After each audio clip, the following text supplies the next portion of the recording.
할렐루야.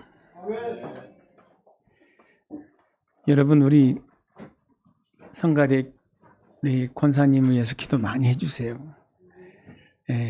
하면 할수록 건강해지는 그런 모습 우리 함께 보기를 원합니다. 명품 반주자가 와서 이렇게 반주를 해주고 있는 거거든요. 잘 모르시는 것 같아요. 얼마나 실력이 좋고 얼마나 명품 연주를 하는지.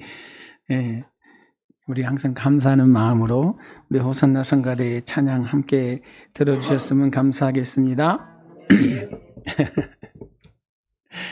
오늘은 에베소서 1장 15절로 23절 말씀을 가지고 이런 성도 되게 하소서, 이런 제목으로 함께 은혜의 말씀을 나누겠습니다. 지난주가 우리 교회에 1993년 창립 이후 여기까지 이끌어주신 하나님의 은혜를 기억하면서 서부 순복음교회 처음부터 여기까지 그 여정을 잠시 살펴보면서 우리가 품고 여기까지 오게 됐던 에덴 복지에 대한 이야기를 좀 드렸죠. 오늘은 에베소 1장 15절 이하의 말씀을 가지고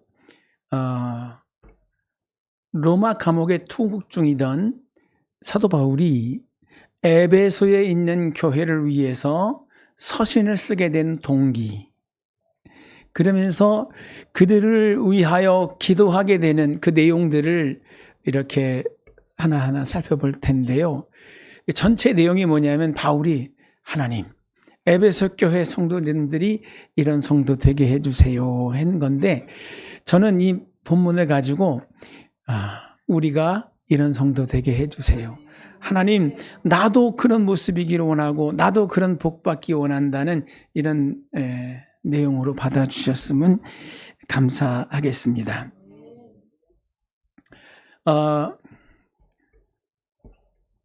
결혼식 할 때 가끔 주례가 그런 이야기를 합니다. 좋아서, 아주 그냥 좋아 죽겠어서 잠시도 못 떨어질 것 같아서 결혼하는 거잖아요. 그죠? 그러한 신랑 신부를 앞에 두고 주례가 하는 말이 있어요. 지금부터는 남자는 아내의 언어를 배우셔야 됩니다. 아내는 남편의 언어를 배워야 됩니다. 뭐예요? 너무나 잘 알 것 같은데, 그죠? 뭘 좋아하고, 뭘 싫어하고, 너무 잘 아는 것 같은데, 항상 살다 보면 뭐에 틀어지냐면, 그 말을 잘 이해를 못해요. 여자가 왜 이런 말을 하는지, 남자가 왜 이런 행동을 하는지 서로 잘 몰라요. 자기 입장에서 여자의 언어를 가지고 남자의 언어를 이해하고, 남자의 언어를 가지고 여자의 언어를 이해하려고 하다 보니까 자꾸 뭐예요? 벽이 쌓여지는 거예요. 그리고 내가 좋아했던 남자는 이런 남자가 아닌데, 내가 좋아했던 여자는 이런 여자가 아닌데 하게 된다는 거예요. 나중에 정말 어떻게 해야 되는 거야? 이거 살아야 돼, 말아야 돼. 계속 살려면 어떻게 해야 돼? 그때 들려지는 주례가 한 얘기는 하나도 안 남아요. 당장 신혼여행만 생각하지. 정말 인생의 노하우를 얘기해 주는데 그 주례사는 하나도 기억 못해요. 사실 저도 우리 스승 되시는 고스카 목사님이 주례해 주셨는데 하나도 생각이 안 나요. 세월도 많이 흘렀겠지만 결혼해서 살면서 주례 목사님이 하신 말씀 기억하면서 그때 목사님이 그렇게 말씀하셨지 했던 적이 한 번도 없었던 것 같아요. 여러분도 마찬가지죠. 여러분, 같이 살고 있는 아내를 알려고 노력해야 돼요. 같이 살고 있는 남자라는 그 존재를 이해하려고, 알려고 노력해야 돼요. 그래야 뭐가 돼요? 행복할 수가 있어요. 그래야 하나 될 수가 있어요. 아멘. 여러분, 행복하기 위해서는 또 한 분을 알아야 됩니다. 하나님에 대해서 알려고 노력해야 돼요. 여러분, 하나님에 대해서 알고 계십니까? 하나님이 어떤 분이신지, 하나님이 어떤 생각을 갖고 계신지, 하나님이 어떤 계획을 갖고 계신지, 하나님이 어느 곳으로 나를 이끌어 가고 계신지를 여러분 알고 계십니까? 우리 하나님 좋으신 분, 우리 하나님 우리가 구하는 것마다 다 주시는 분, 우리 하나님 항상 우리 곁에서 우리를 도우시는 우리의 보혜사. 여러분, 그게 우리 하나님의 모든 모습일까요? 아닐 수도 있습니다. 하나님에 대해서 뭐예요? 너무나 모르는 거예요. 수박 겉핥기. 소경이 코끼리 다리 만지듯이 하나님을 얘기하는 건 아닌지 우리 한번 주의해 봐야 돼요. 세상 종교들은 다 뭐예요? 사람이 만들었습니다. 사람이 상상한 신을 만들어 놨습니다. 사람이 원하는 스타일의 신을 만들려고 합니다. 근데 우리 하나님은, 즉 우리가 믿는 하나님은 우리가 상상하는 그런 하나님이 아니세요. 그분은 스스로 계신 분이었습니다. 그리고 그분의 모습은 성경을 통해서 말씀해 주셨습니다. 근데요, 놀라운 거는 성경에 기록된 그 하나님을 배우고 알고 섬기는 유대인들이 하나님에 대해서 잘 몰랐던 것 같아요. 하나님의 말씀에 대해서 오해가 있었던 것 같아요. 그래서 육신을 입고 이 땅에 오신 예수님이 하나님에 대해서 가르쳐 주시죠. 내가 공경하고 내가 사랑하고 내가 순종하는 나의 하나님에 대해서 예수님이 직접 가르쳐 주셨어요. 오늘 여러분, 우리 예수 믿는 저와 여러분은 그 하나님을 알아야 될 줄 믿습니다. 아멘. 그러면요, 어떤 일을 당하더라도 두려워할 수가 없어요. 왜? 하나님이 함께 하시니까. 하나님에 대한 믿음과 신뢰가 있기 때문에 그렇다는 거예요. 근데 오늘 옥에 갇혀 있던 사도 바울의 마음에 위로가 됐던 에베소 교회 성도님들의 그 모습이 무슨 모습이냐면, 에베소 교회 성도님들이 가지고 있던 그 믿음이 소문이 났어요. 무슨 믿음이에요? 하나님이 예수 그리스도를 통해서 이루셨던 그 놀라운 믿음의 세계에 대해서, 그 하나님의 만극하신 사랑과 그 계획에 대한 믿음이 굳건했습니다. 그래서 그렇게 믿으려고 하니까 그 에베소 교회에 소문이 나기 시작했어요. 어디까지 들렸어요? 예, 로마에서 투옥되어 있는 사도 바울에게까지 에베소 교회의 믿음의 이야기가 들려졌어요. 아, 정말 훌륭하다. 정말 멋있다. 정말 감사하네. 라고 깨닫게 되는 거예요. 그리고 또 뭐 하는 마음이 전해졌어요? 사랑. 여러분, 하나님을 믿으면 담대해지겠죠. 하나님의 하신 그 모든 일들이 믿어질 때에 우리는 정말 견고한 삶이 이루어질 줄 믿습니다. 뿐만 아니라 하나님의 사랑이 믿어질 때 어떻게 해요? 나도 그렇게 하게 돼요. 나도 조금씩 그 하나님의 사랑을 닮아가게 되어 있습니다. 근데 누가? 에베소 교회의 사람들이, 그 성도님들이 그렇게 이웃을 향한 사랑이 실천되고 있었다는 거예요. 그래서 감사하다고 기도하면서 세 가지의 제목을 이야기하면서 기도합니다. 바울은 에베소 교회 성도님들이 위해서 기도하면서 첫 번째가 뭐냐면, 하나님, 에베소 교회 성도님들이 하나님을 알게 하여 주세요. 아멘. 여러분, 이 알다라고 하는 말 있잖아요. 이게 이제 동정녀 마리아가 천사장의 방문을 받고, 복을 받은 연인이여, 당신이 슈태해서 아들을 낳을 것입니다 라고 하는 그 이야기를 들었을 때 마리아가 뭐라고 그러냐면, 나는 아직 처녀로 남자를 알지 못하는데, 그렇게 말하잖아요. 여기서 알지 못한다, 안다, 모른다, 그죠? 여기서 안다는 것은 아버지도 남자, 오빠도 남자, 옆집 아저씨도 남자, 그 남자를 모른다는 게 아니에요. 남자에 대한 경험이 없다는 거예요. 그죠? 여러분, 오늘 바울이 말하는 그 하나님을 알게 해 주시옵소서, 에베소 교회 성도님들이 하나님을 알게 해 주시옵소서라고 기도할 때, 그 안다는 것은 하나님을 지식으로만 하는 것이 아니라 지금도 우리들의 삶의 현장 가운데 살아계신, 역사하시는, 우리를 이끄시고 인도하시는 그 하나님에 대한 알을 이야기하는 거예요. 우리도 서당계 3년이면 풍어를 얻는다고 매주마다 교회 와서 예배드리면서 하나님에 대한 얘기를 들었잖아요. 그죠? 알고 있는 그 하나님, 근데 여러분 믿으십니까? 여기서 약간 머뭇거리시는 분들은 문제가 있는 거예요. 그럼요. 그 하나님이 얼마나 위대하신데요. 그 하나님 얼마나 좋으신데요. 이러면은요, 뭐가 있는 거예요? 감동이 있는 거예요. 자기가 그 하나님을 경험한 체험이 있는 거예요. 그죠? 근데 나도 그 하나님 믿지요. 나도 그 하나님 알지요.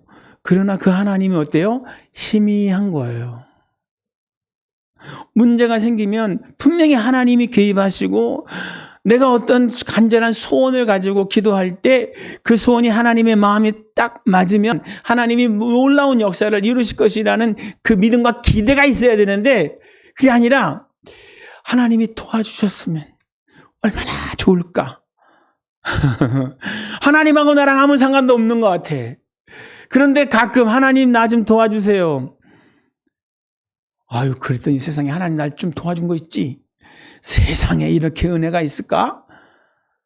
무슨 말이에요? 그전에는 하나님 아무 상관없이 나만을 위해서 마음대로 살았다가 어느 날 도움을 청했는데 세상에 그때 하나님께서 나를 긍휼히 여기서 도와주셨어.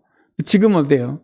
지금은 또 그 하나님 상관없이 나를 위해서 살아가고 있다는 이야기 아닙니까? 근데 여러분, 하나님에 대한 알미, 체험적인 알미라고 하면 여러분 흔들리지 않는, 요동치 않는 견고한 믿음이 될 줄 믿습니다. 저도 신앙생활하면서 하나님에 대한 그 체험이 있어요. 아, 하나님께서 이렇게 역사를 하시는구나. 그래서 이제 주의 종이 됐고, 주의 종이 되어서 사역을 하면서 기도하다가 하나님께 응답받은 이야기들이 있어요. 그래서 경험한 거예요. 하나님은 이렇게 역사를 하시는구나. 이게 일반적이진 않습니다. 송민규 목사가 체험한 하나님에 대한 알물 얘기하는 거예요. 다 똑같진 않아요. 다 각기 달라요. 만나주시는 스타일이. 근데 저는 기도하는 가운데 음성을 주실 때가 있어요. 그렇다고 다 음성 듣기를 원하면 안 돼요. 저에게만 목소리가 들리는 게 아니라 제 마음에 말씀하신 그게 제가 캐치가 돼요. 하나님이 내게 이렇게 말씀하시네. 그러면 그때부터 눈에 보이는 것도 없고 손에 잡히는 것도 없어도 하나님의 말씀에 의한 응답이라고 믿고 불도저처럼 밀어붙입니다. 아니, 왜 지금 그걸 해야 돼요? 그런 얘기가 안 들려. 누가 제일 그런 얘기를 많이 할까요? 맞아요. 어떻게 하셨어요? 우리 사모님이 옆에서 그렇게 얘기를 많이 합니다. 제가 사모님, 하나님이 내게 응답하셨어요. 처음에 하나님께서 우리 작은 교회였을 때 선교하라고 이제 어느 목사님 낙타무릎이라는 책을 읽고 감동을 받아서 우리가 그때도 선교했거든요. 선교비 모아가지고 선교사님들 사역하는데 보내드리고 그랬었어요. 근데 낙타무릎이라는 책을 읽고 교회가 직접 숫자가 많고 적음을 떠나서 그 현장으로 달려가가지고 그 교회 필요를 채워주고 그 목회에 함께 협력하는 그 모습을 굉장히 감동적으로 읽고 우리도 그렇게 합시다 해서 매년 1년씩 선교 헌금을 꼬박꼬박 모아가지고 그것으로 저 강원도 예미로 선교하러 갔었어요. 정말 휴가철에 가니까 다른 사람들 다 쉴 때, 다른 사람들 다 놀러 갈 때 거기에 같이 섞여서 가야 되잖아요. 왜냐하면 우리 성도님들도 다른 시간 내는 게 아니라 휴가철에 놀러 가는 게 아니라 그 귀한 황금 시간을 하나님께 헌신하는 거잖아요. 근데 너무 길이 막히더라고요. 몇 번을 운전하다가 내가 이러다 죽겠다. 왜 죽어요? 왜 자꾸 좋으니까. 이러다가 진짜 내가 죽겠다. 여러분들이 같이 차를 끌고 막 다니고, 그래서 어느 해는 막 버스를 이용하고 버스를 대절하고 했는데 정말 힘들어요.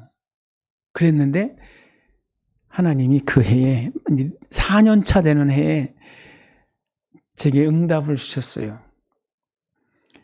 할까 말까 고민하고 있던 차에 뭐라고 말씀하시냐면 너 선교 열심히 잘했다. 새벽에 기도하는데 너 선교 열심히 잘했다. 내가 이 일에 충성하였으니 내가 너에게 상을 하나 주리라. 뭔 상을 줘요? 근데 그때 저희가 상가 건물 얻어서 반이 아니지 3분의 2는 성전으로 하고 3분의 1은 칸을 막아서 그 옆에 사택으로 살았어요. 그러니까 얼마나 환경이 열악해요. 그리고 그 베란다 쪽에서는 식당을 만들어서 주일 예배 드리고 거기서 음식을 만들어 가지고 같이 식사하고 그렇게 했어요.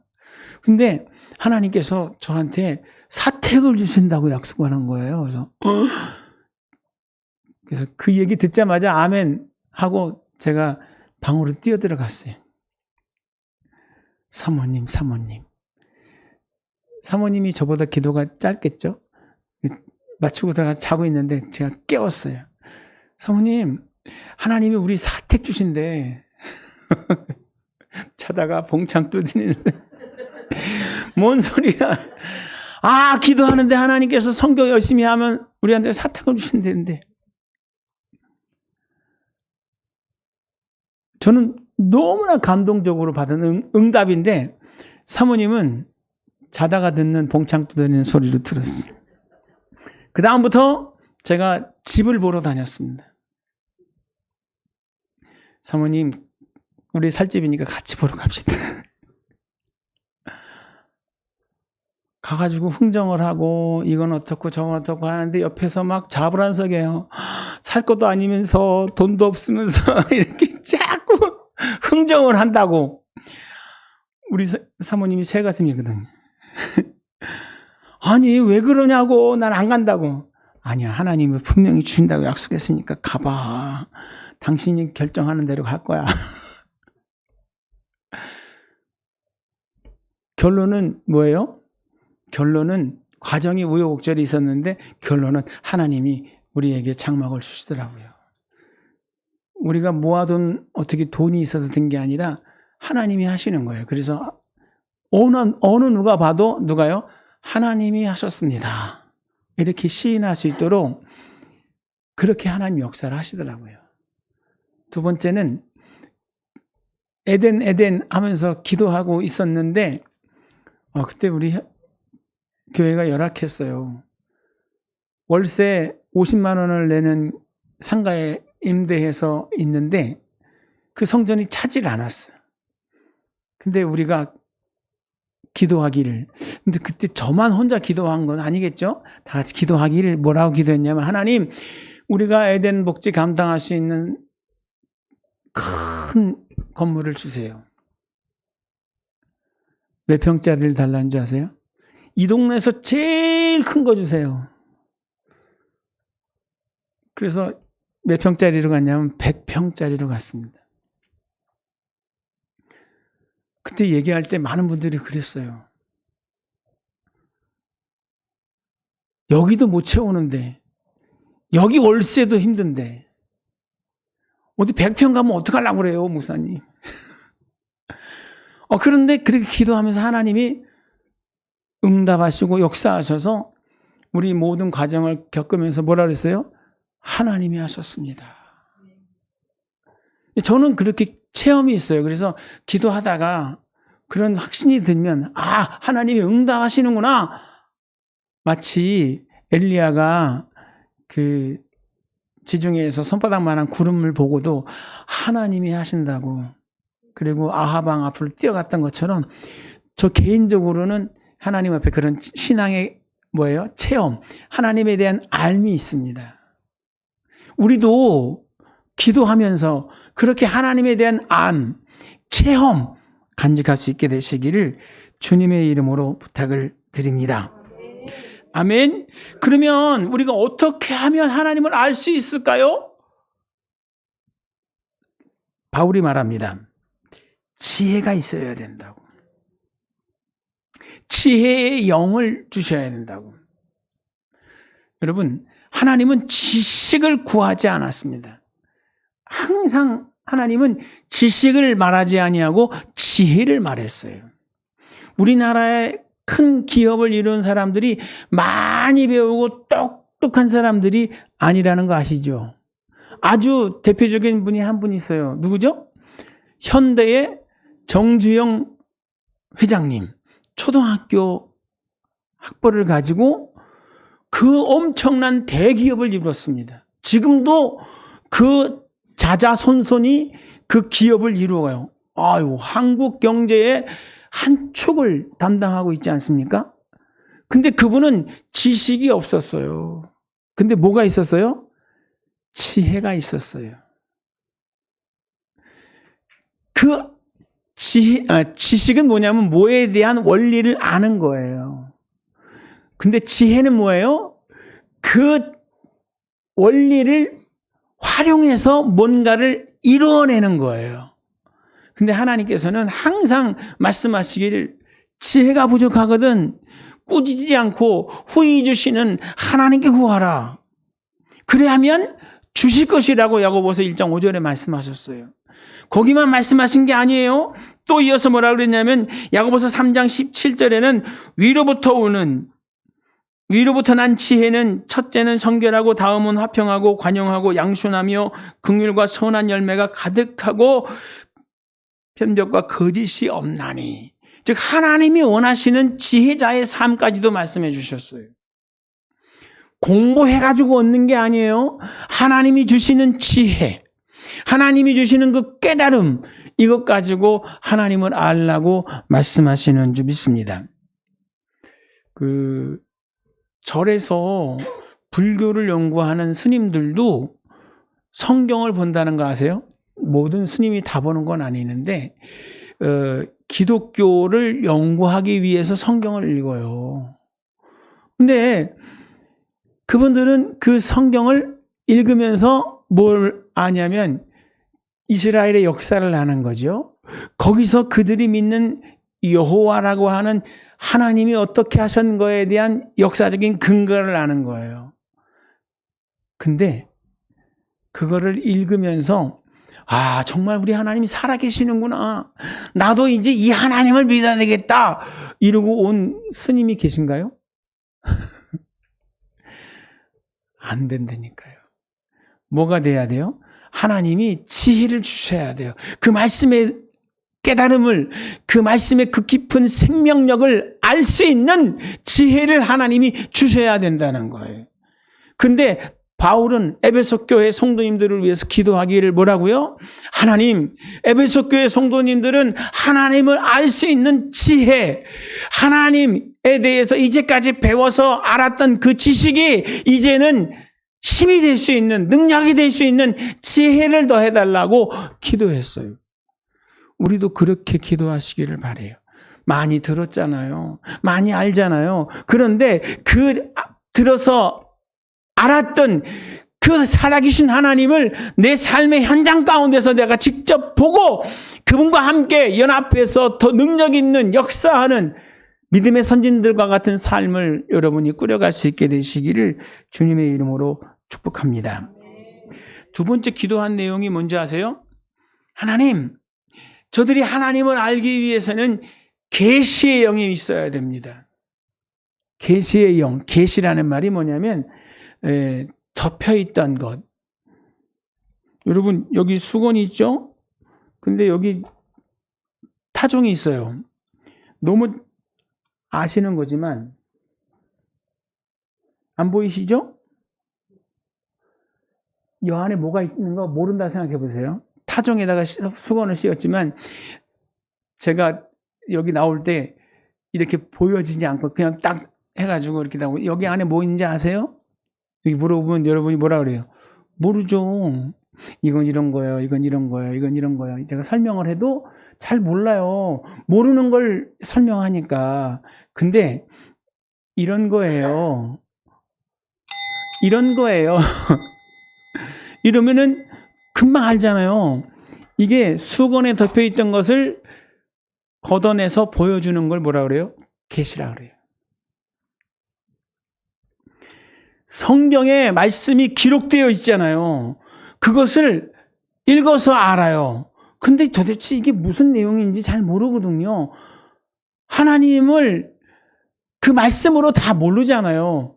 근데 걷어서 보여주는 거예요. 감춰졌던 것을 싹 그 장막을 걷어서 이게 하나님이야 라고 살아계신 하나님을 보여주는 거예요. 그걸 계시라고 그래요. 근데 그 계시가 누굴 통해서? 계시의 영을 통해서 이루어지는 거예요. 그러면 하나님의 감추어진 보화를 우리에게 꺼내서 보여주시는 하나님이 누구예요? 성령 하나님이십니다. 할렐루야. 성경 말씀을 제가 한번 읽어드릴게요. 고린도전서 2장 9절로 12절에 기록된 바 하나님이 자기를 사랑하는 자들을 위하여 예비한 모든 것은 눈으로 보지 못하고 귀로도 듣지 못하고 사람의 마음으로도 생각지 못하였다 함과 같으니라. 하나님이 우리를 위해 준비하신, 하나님이 우리를 사랑해서 준비한 걸 다 준비해 놓으셨다 그러잖아요. 하나님은 여호와 이레이세요. 우리 앞서 행하시면서 우리가 다 준비해 놓으셨어요. 근데 우리 눈으로 못 봐. 우리 귀로 듣지 못해. 우리 마음으로 깨닫지 못해. 그런데 중요한 건 뭐예요? 다 준비되어 있다는 거예요. 준비되어 있지만 못 보면 어때요? 아무 소용 없잖아요. 근데 누굴 통해서? 성령을 통해서 그거를 계시시켜 주시는 거예요. 감추어졌던 것을 막을 걷어서 여기 있다, 여기 있다 이렇게 보여주는 거예요. 아브라함이 하나님의 말씀을 쫓아서 자식을 데리고 하나밖에 없는 이삭을 데리고 모리아산에 올라갔을 때 하나님의 명만 기억나지 아무것도 보이지 않잖아요. 아무것도 들리지 않잖아요. 아무런 깨달음도 없잖아요. 그런데 다만 우리 하나님은 내가 순종하면 아들을 내가 잡아서 죽여서 드려도 다시 살려주실 거야 라는 믿음을 가지고 있었거든요. 그런데 그 믿음을 가지고 묶어서 결박하여 제단 위에 올려놓고 아들을 잡으려고 하는데 하나님이 아브라함아 이제 내가 네 마음을 알았다 하시고 멈춰 세우시잖아요. 그러고 나니까 하나님이 멈춰 세우고 나니까 이렇게 말해야 돼. 하나님이 아브라함의 마음을 확인하고 나니까 어때요? 귀가 열려 듣게 되는 거예요. 그리고 눈이 열려 보게 되는 거예요. 뭐 하셨어요? 하나님이 하나님의 산에서 예비하실 거야. 분명히 그 산에 올라가면서 아들한테 그렇게 말했거든요. 아들이 뭐라 그래요? 아버지, 하나님 앞에 드릴 제단을 태워드릴 제목도 있고 불도 있고 그런데 태워드릴 그 번제물은 어디 있습니까? 하나님이 돌 잡아서 드리래. 이런 얘기는 못하고 아버지가 아들한테 하는 말이 뭐예요? 하나님이 산에서 준비하시지. 하나님이 산에서 준비하시지. 그렇게 말했단 말이에요. 그러나 그 하나님이 준비하신 양이 보이지 않으니까 아들을 잡는 거고 또 하나님이 다른 말씀을 하시지 않으셨으니까 양을 잡아 드리는 거잖아요.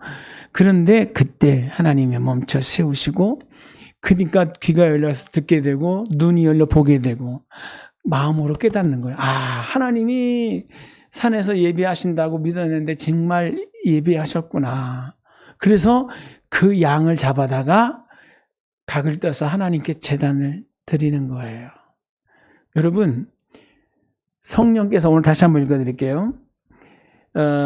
기록된 바 하나님이 자기를 사랑하는 자를 위하여 예비한 모든 것은 눈으로 보지 못하고 귀로 듣지 못하고 사람의 마음으로 생각지 못하였다. 과 같으니라 오직 하나님이 성령으로 이것을 우리에게 보이셨으니 성령은 모든 것 곧 하나님이 깊은 것이라도 통달하시느니라.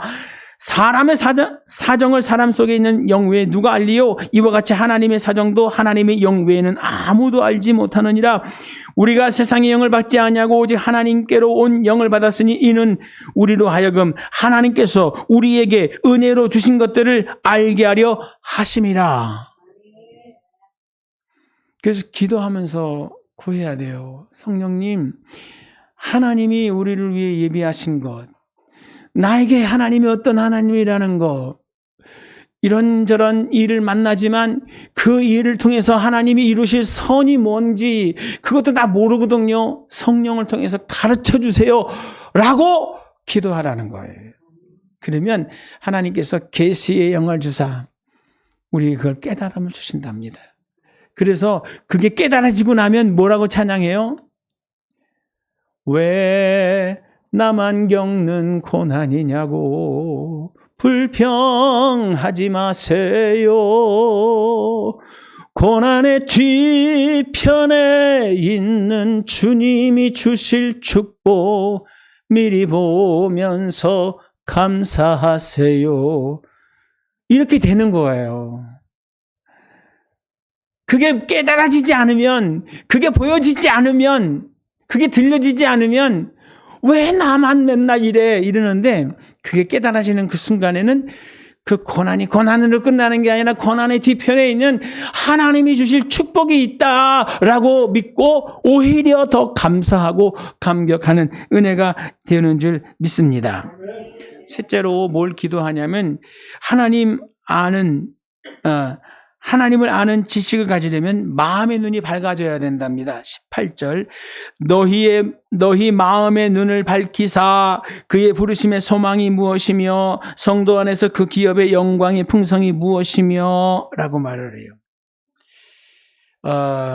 여기 18절에 너희 마음의 눈을 밝히사, 마음의 눈, 이쁘게 하는 얘기예요. 뭘 말하는 거예요? 마음의 마음. 너희 마음을 여사, 밝히사. 마음이 어두워서 하나님의 말씀을 깨닫지 못하는 거죠. 그런데 어두운 내 마음 가운데 빛이 임하시면, 그죠? 모든 게 다 분간이 되잖아요. 여러분, 하나님은 우리의 빛으로 와주신 줄 믿습니다. 고린도후서 4장 6절에 어두운데 빛이 빛이라 말씀하셨던 그 하나님께서, 이 어두운데 빛이 빛이라 말씀하셨던 이게 뭐예요? 땅이 혼돈하고 흑암이 깊음 위에 있고 하나님이 쓰는 수면 위에 운행하시는 창세기 1장을 말하는 거예요. 그때에 빛이 있으라 말씀하시던 그 하나님, 창조의 하나님이 예수 그리스도의 얼굴에 있던 하나님의 영광을 아는 빛을 우리 마음에 비추셨느니라. 예수 그리스도 안에 얼굴에 있던 빛을 우리에게 비춰주셨대요. 잘 이해가 안 가죠? 근데 요한복음 1장에 보면 4절로 13절의 말씀 보면 다 읽을 건 아닙니다. 한번 들어보세요. 그 안에 생명이 있으니 그 생명은 사람들의 빛이라. 빛이 어둠에 비치되 어둠이 깨닫지 못하더라. 참빛 곧 세상에 와서 각 사람에게 비추는 빛이 있었나니. 누굴 말해요? 예수님.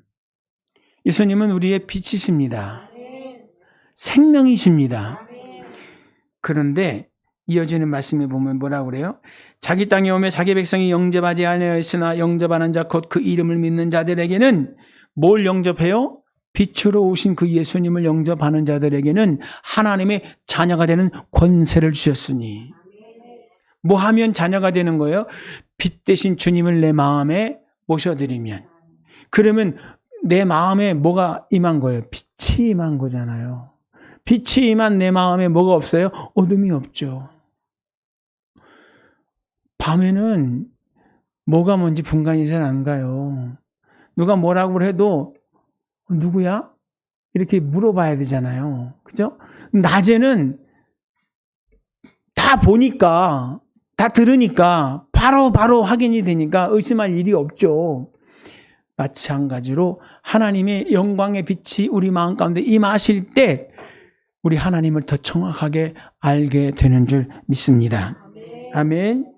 그렇게 하나님을 알게 되면 우리 속에 무슨 변화가 일어날까요? 하나님이 정말 우리에게 주고 싶어 하시는 거예요. 이게 뭐냐면 첫째, 하나님의 부르심의 소망을 알게 됩니다. 왜 날 부르셨는지. 찬송가 가사 중에 예수님 날 사랑하셨네. 왜 날 사랑하는지. 그죠? 예수님 십자가에 죽으셨는데 왜 날 사랑하는지. 나 잘 모른다고 하는 그 찬양이 있잖아요. 그런데 하나님을 알게 되면 그 부르심의 소망에 대해서 분명하게 알게 된대요. 그런데 이 부르심의 소망이 무엇인지는 오늘 에베소의 말씀에 다 나옵니다. 4절.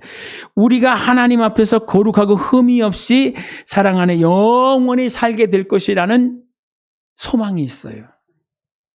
두 번째, 5절로 6절. 우리가 하나님의 자녀가 되었다는 의미를 영원히 체험하게 되는 거예요.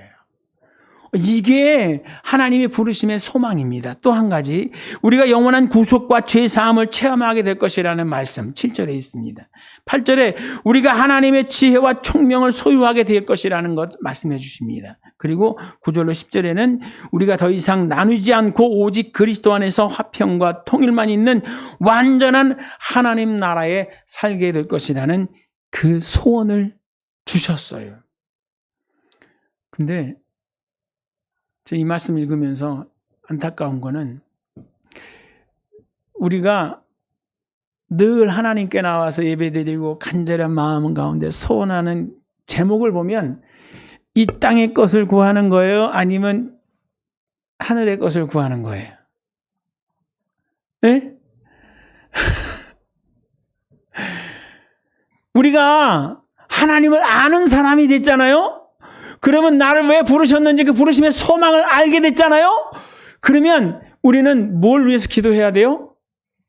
왜? 이 땅의 것이 아니라 아버지의 나라의 것을 구해야 돼요. 그게 영원한 것이거든요. 이 땅의 것은 뭐예요? 잠시 잠깐 있다 사라지는 것들이래요. 하나님이 이 땅을 심판할 때 다 불타 없어질 것들이라는 거예요. 영원히 남는 진짜를 구하라고 그러는데 우리는 다 불탈 것을 구하거든요. 부르심의 소망에 대해서 우리가 더 알려고 노력해야 돼요. 하나님은 왜 날 부르셨는지. 그러면 우리는 이 땅에서 어떻게 살아요? 하나님 나라 것만 구하면서 어떻게 살아요? 그렇게 말씀할 수도 있죠, 그죠? 그런데 여러분, 이 땅에서 하나님이 원하시는 삶을 사는 것이 하나님의 나라를 위해서 또 영원한 삶을 위해서 해야 할 일입니다. 우리 마태복음 25장에 마지막 백보자 심판 때 앞에서 양의 무리와 염소의 무리의 이야기가 나오잖아요. 그때 심판자 되시는 주님께서 양의 무리를 보면서 뭐라고 그래요? 너희들은 내가 주렸을 때 먹을 것 주고 내가 헐벗었을 때 입혀주고 내가 병원에 입원했을 때 내가 옥에 갇혔을 때 나를 찾아와 주었다. 그러면서 나와서 창세로부터 내가 너에게 주고 싶었던 그의 나라, 정말 하나님이 우리에게 주고 싶었던 그 복을 나와서 받으라. 그 하나님의 나라를 유업으로 받는 그 얘기가 나와요. 그럼 우리는 이 땅에서 뭘 기도해야 돼요? 하나님, 내 주변에 이런 사람이 있습니다. 똑같은 인생을 살아가면서 있었어도 하나님, 내가 저런 사람들에게 위로가 되어줬으면 좋겠고 저 줄인 입을 내가 먹여줬으면 좋겠고 저 헐벗은 삶을 내가 덮어줬으면 좋겠고 저 소외된 이웃을 찾아가서 감싸 안아주고 그 외로운 손을 붙잡아주는 예수님의 사랑을 실천하는 그런 사람이 되고 싶어요. 그게 어느 곳을 바라보고 하는 기도예요? 네, 마태복음 25장의 말씀처럼 주님 오셨을 때 너는 내가 주렸을 때 먹을 것 주고 입혀주고 찾아와주고 돌봐줬다. 언제 주님이 그런 일을 겪으셨습니까? 이 지극히 작은 자에게 한 것이 곧 내게 한 것이라 이렇게 말씀하신다고 하시잖아요. 그래서 지금 우리가 살면서 그렇게 생각을 하시고 지금 우리가 살면서 그렇게 꿈을 꾸고 그렇게 하나님 도와주세요. 나 그렇게 하고 싶어요. 라고 할 수 있어야 된다는 거예요. 그게 뭐예요? 하나님의 복을 받는 일입니다. 그렇게 열심히 주려고 할 때 주라 그러면 내가 너에게 줄 것인데 곧 후이되어 누르고 흔들어 넘치게 하여 내가 다시 너에게 안겨 주리라. 이게 체험이에요. 아, 이렇게 하나님이 나의 그 하나님 기뻐하시는 일을 나를 통해서 하시는구나. 이게 복이죠. 근데 그때 당시에 하고 싶은 일을 더 많이 할 수 있는 물질을 더 풍성하게 주고 줄 것을 더 많이 주는 것이 복이다. 아니에요. 그거는 하나의 현상이 지나지 않아요. 그렇게 하고 나중에 주 앞에 섰을 때 칭찬받게 될 거예요. 그렇게 내가 내 말을 기억하고 그렇게 살았으니 나와서 내가 정말 너에게 주고 싶었던 내 나라를 유업으로 받아라. 천국을 유업으로 받아라. 이게 진짜 우리가 꿈꿔야 되는 정말 우리가 추구해야 되는 우리의 부르심의 소망일 줄 믿으시기를 바랍니다. 아멘. 부르심의 소망. 마태복음 13장 43절에 이렇게 말했어요. 그때에 의인들이 자기 아버지의 나라에서 해와 같이 빛나리라. 귀 있는 자는 들을지어다. 로마서 8장 16절로 17절에 성령이 친히 우리의 영으로 더불어 우리가 하나님의 자녀인 것을 증거하시나니 자녀이면 또한 후사 곧 하나님의 후사요 그리스도와 함께한 후사니 우리가 그와 함께 영광을 받기 위하여 고난도 함께 받아야 될 것이니라. 빌립보서 3장 20절 21절 오직 우리의 시민권은 하늘에 있는지라 거기서 구원하는 자 곧 주 예수 그리스도를 기다리노니 그가 만물을 자기에게 복종하실 수 있는 자의 역사로 우리의 낮은 몸을 자기의 영광의 몸의 형체와 같이 변화시키시리라. 이게 진짜 우리가 바라보는 복이에요. 이게 진짜 하나님이 우리에게 주고 싶은 복이에요. 이 복을 우리가 알고 구해야 돼요. 하나님을 알면요, 마태복음 6장에 예수님께서 그 하나님 앞에서 우리를 가르치시는 이야기가 나오잖아요. 기도는 이렇게 해야 되는 것이다.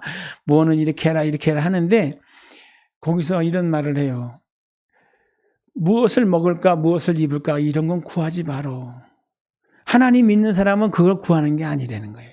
왜? 하나님은 이런 게 있어야 할 걸 다 아신다는 거예요. 아니까 하지 마라는 거죠. 알아서 줄 테니까 구하지 마. 엄마가 밥을 준비했는데 엄마 뭐 줘? 엄마 뭐 줘? 오늘 점심 뭐야? 오늘 저녁 뭐야? 어떻게 할 거야? 뭐 줄 거야? 가서 기다리면 안 되니? 엄마가 맛있게 해줄 텐데. 하나님을 믿고 신뢰하고 따라가면 될 것인데 우리가 그게 채워지지 않으면 계속 그것만 달라고 하니까 정말 우리가 구해야 될 건 하나님에 대한 알을 구해야 되고 내가 그 하나님을 내 삶 속에 체험하기를 위해서 구하고 그 하나님의 영광의 빛이 우리에게 임하실 그 부르심의 소망을 알고 그 다음에 영광스러운 구속의 날이 올 때 내가 하나님 앞에 당당하게 정말 영광 중에 설 수 있기를 소원하는 이런 기도의 제목이 저와 여러분에게 있기를 바랍니다. 믿는 자는 마지막에 하나님의 기업이 된대요. 기업. 내 기업이 아니에요. 내가 하나님의 기업이 되는 거예요. 나를 통해서 하나님이 일하시는 거예요. 여러분, 나는 사업하다가 망할 수 있어요. 그죠? 환경이 바뀌고 내가 실력이 없고 그럼 망할 수도 있어요. 그런데 하나님의 경영은 어떻습니까? 하나님이 기업을 운영하시면 하나님의 기업은 망할까요? 승할까요? 그렇죠. 여러분이 하나님이 경영하시는 기업이라니까요. 여러분은 예수 안에서 절대 망하지 않습니다. 여러분은 예수 안에서 절대로 승리합니다. 그 마지막 승리가 뭐예요? 예. 하나님 앞에 세마포 흰옷 입고 할렐루야 주여 어서 오시옵소서. 저는 이 땅에 살면서 오늘 주님 뵐 날을 그렇게 손꼽아가며 기다렸습니다. 주님 어서 오시옵소서 할 수 있는 그 고백이 이 땅의 것이 아니라 하나님의 것을 구하면서 살아가는 정말 하나님에 대한 알미 있는 성도의 참 모습일 줄 믿습니다. 우리 모두 다 그렇게 신앙생활하게 되시기를 주님의 이름으로 축원합니다. 시간이 너무 많이 갔는데 우리 찬양 한번 드리고 기도하며 나가겠습니다.